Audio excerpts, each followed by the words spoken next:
Hello everyone. इस video में बात करेंगे एमजेपीआरयू द्वारा कंडक्ट कराया गया एलएलएम एंट्रेंस एग्ज़ाम के मार्क्स कैसे फिल करने हैं। साथ ही बात करेंगे काउंसलिंग डेट क्या रहेगी, मेरिट लिस्ट कैसे तैयार की जाएगी और आपका जो टॉप 50 ओपन रैंक है इसमें देखा जाए जो फीमेल कैंडिडेट हैं वो आपके लगभग 30 हैं। इसका क्या इफ़ेक्ट पड़ेगा जनरल कैटेगरी पे, ओबीसी कैटेगरी पर, एससी और एसटी कैटेगरी पे, मेल फीमेल पर, इन सभी टॉपिक पर बात करेंगे इस वीडियो में। जैसा कि पता होगा आपको, यूनिवर्सिटी से आपका एक नोटिस आ चुका है कि आपको 25 अगस्त तक जितने भी एलएलएम में कैंडिडेट अपीयर हुए होंगे इनकी आप एक मेरिट लिस्ट तैयार करके इनको 25 अगस्त तक इनके प्रवेश हैं वो आपको सुनिश्चित कराने हैं और इसका डेटा है वो आपका 30 अगस्त को सेंड करना है। तो आपकी जो काउंसलिंग डेट है वो आपकी 10 से 20 अगस्त के बीच में आ जाएगी।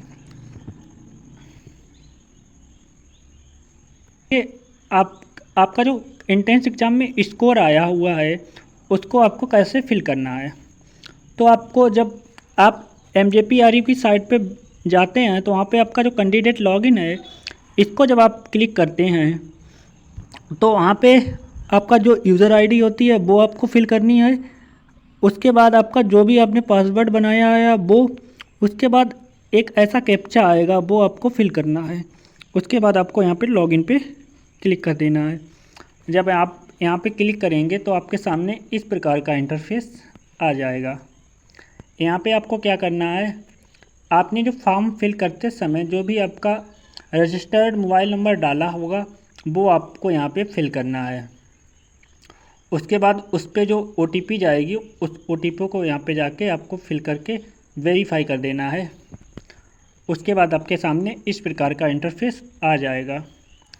तो यहाँ पे आपको क्या करना है, आप यहाँ पे आपके मैक्स मार्क्स कितने थे एंट्रेंस एग्ज़ाम के वो फिल करने हैं। तो आपको यहाँ पे 400 करने हैं फिल।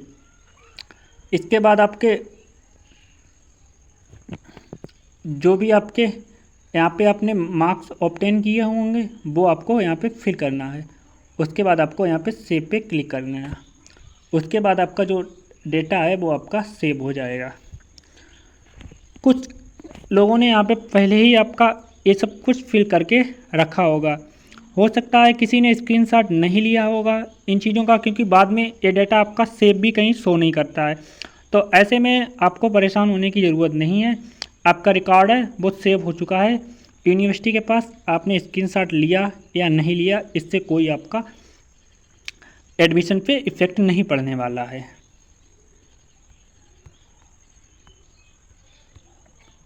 बात करेंगे जो भी आपके कैंडिडेट ओबीसी से बिलोंग कर रहे हैं उनके पास आपका जो ओबीसी का सर्टिफिकेट है वो आपका 3 ईयर से पुराना नहीं होना चाहिए। काउंसलिंग टाइम वो आपसे मांगेंगे तो आपके पास वो सर्टिफिकेट 3 ईयर पुराना नहीं होना चाहिए। ऐसे ही आपका EWS से है, उनका सर्टिफिकेट है वो EWS का वो 1 ईयर से पुराना नहीं होना चाहिए। ये आप कागज़ 2 इम्पॉर्टेंट पहले ही बनवा के रखें। क्या पता चला आपका कहीं रेगुलर सीट पे हो रहा है और आपके पास EWS या OBC का सर्टिफिकेट क्लेम करने के लिए नहीं है, तो आपके पास ये सर्टिफिकेट दोनों होने चाहिए, आपके 3 ईयर और 1 ईयर से पुराने नहीं होने चाहिए। अब बात करेंगे जो आपके टॉप जो 15 ओपन रैंक है इसमें देखा जाए तो आपकी जो फीमेल हैं वो आपके लगभग 30 के आसपास हैं। इस कंडीशन में क्या कुछ इसका इफ़ेक्ट पड़ेगा अदर कैटेगरी पे, क्योंकि मैं यहाँ पर रेगुलर की बात कर रहा हूँ कि सेम फाइनेंस कोर्स में आपका इजीली एडमिशन मिल जाता है।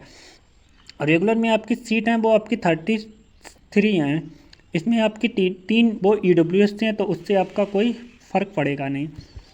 अब यहाँ पे आपकी जो फीमेल हैं वो आपकी 30 के आसपास हैं, टॉप 50 रैंक में मैं बात कर रहा हूँ।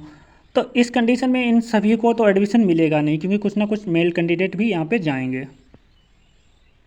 इफ़ेक्ट पड़ेगा वो आपका सीधा सीधा पड़ेगा कैटेगरी वाइज कि कितनी कैटेगरी में आपकी वुमेन आ रही हैं, किस कैटेगरी में।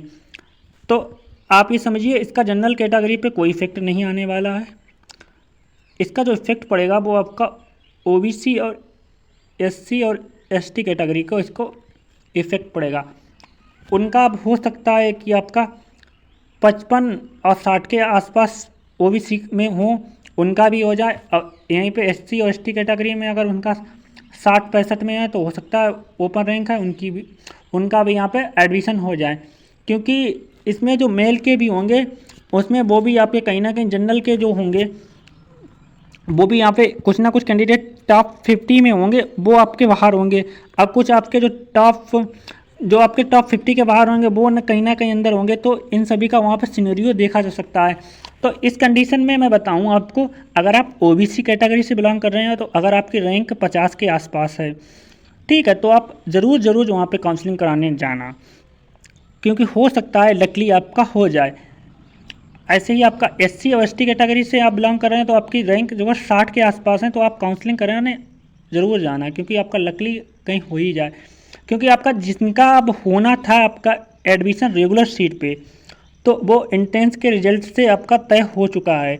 अब बस फॉर्मेलिटी बची हुई है आपकी काउंसलिंग प्रोसेस की, कि इनको मैंने लेना है, इनको मैंने नहीं लेना है। तो अब आपको क्या करना है, जो लास्ट स्टेज बचता है आपका काउंसलिंग, तो काउंसलिंग आप ज़रूर कराइए। इन केस लकली आपका कहीं हो ही जाए, बहुत से बच्चों ने यहाँ पे आपका सीयूटी भी फिल किया होगा, हो सकता है उनको वहाँ पे सीयूटी के थ्रू एलएलएम का कोई अच्छा कॉलेज मिल जाए तो वो आपका यहाँ पे एडमिशन ना लें, तो बहुत कुछ हो सकता है। तो ऐसे में आप काउंसलिंग ज़रूर कराइए, क्योंकि आपका कुछ कह नहीं सकते कि आपका हो भी जाए या नहीं हो जाए। अगर आप टॉप 50 में फिनिश कर रहे हैं तो आप ज़रूर काउंसलिंग कराएं। Thank you for watching and supporting me. Please subscribe my YouTube channel.